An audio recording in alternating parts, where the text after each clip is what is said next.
November 1956, a seemingly simple act changed the world. The most powerful empire in history collapsed in just 11 days. Not due to war or a revolution, but after a phone call from their ally. The United States warned Britain to halt its military operation in Egypt or face financial ruin. The US threatened to devalue the pound and block much-needed emergency IMF loans. As a result, Britain conceded. The Suez Crisis is the key turning point in the British imperial story. Though it didn't cause the British Empire's downfall, it did expose its vulnerabilities and set the New World Order on a different course. By the mid-1950s, Britain was weakened by growing debt, years of military overreach, and a misguided sense of global importance, left over from its true glory years.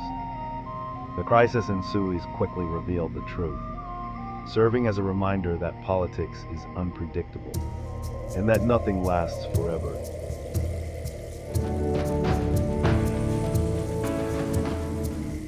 In the 1800s, Britain was the global superpower. Challenged, certainly. Beaten, almost never. Like the US in the 1980s, Britain controlled the global economy. Its military was the strongest. The pound was the world's reserve currency, and London was the hub of international trade. This gave Britain significant influence and the freedom to confidently and effectively borrow money. Britain spent lavishly and maintained a vast military in every corner of the world. They say the sun never set on the British Empire, such was the sign. But there were storm clouds on the horizon, and by the early 1900s, the power dynamics had shifted.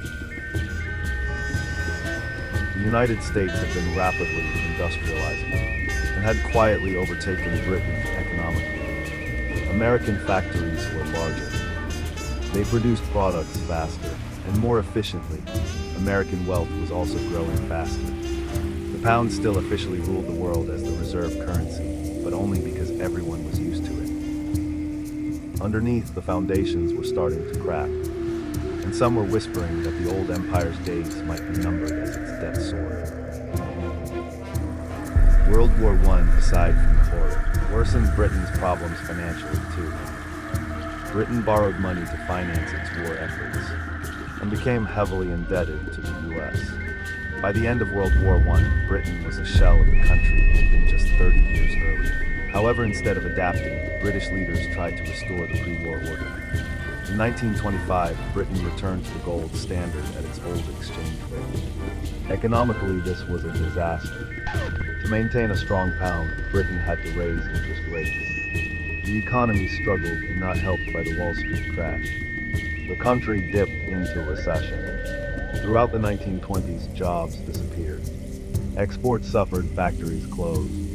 And yet Britain kept spending anyway, maintaining military bases around the world, keeping up prestige and the image of global authority, funded by large amounts of borrowing.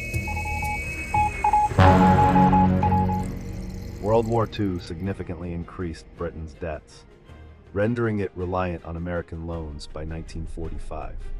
But British leaders continued to pursue the illusion of imperial power at any cost. This fantasy ended in 1956 when Britain intervened militarily to protect its interests in the Suez Canal, which Egypt had nationalized.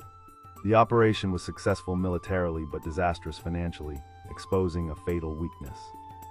The United States, now the world's banker, pulled the financial plug. President Eisenhower called British Prime Minister Anthony Eden and instructed him to end military involvement in Egypt. Eden, faced with no choice, ordered a ceasefire and complete withdrawal. Britain wasn't used to being told what to do. It was symbolic of the changing abilities that both countries had been experiencing over the past 100 years. So why did Washington intervene, you may ask? Aren't these countries on the same side? As a former colony and an emerging global superpower, the US saw European colonialism as a threat to its own position. Partly because the US feared it was pushing newly independent nations and former colonies of Britain towards the Soviet Union's sphere of influence.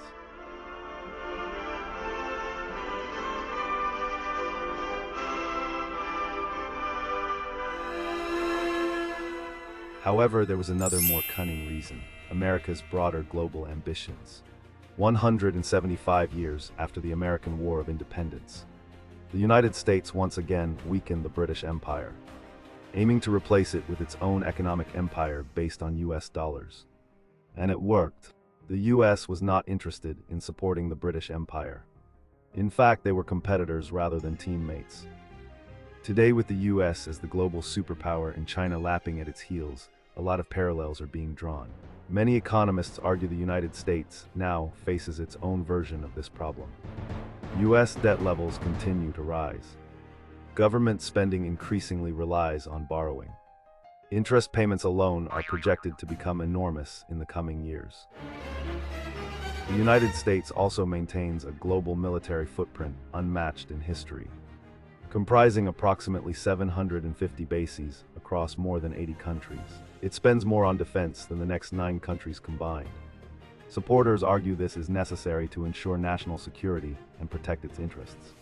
Critics argue it is unsustainable. There are also signs the dollar's dominance may be weakening.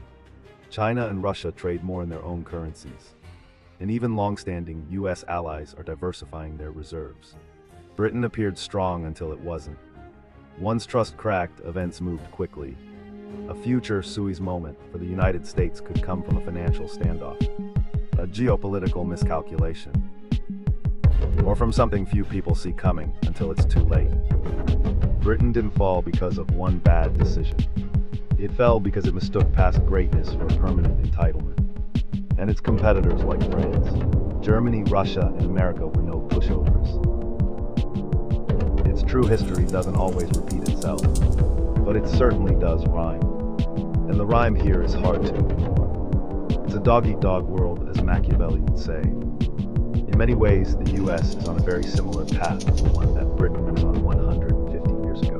A vast military with huge global reach, borrowing money, growing debt, facing emerging ambitious competitors, and the perception that the good times will last forever. Whether the United States avoids the same fate may depend less on strength, and more on whether it confronts reality. Before their phone rings,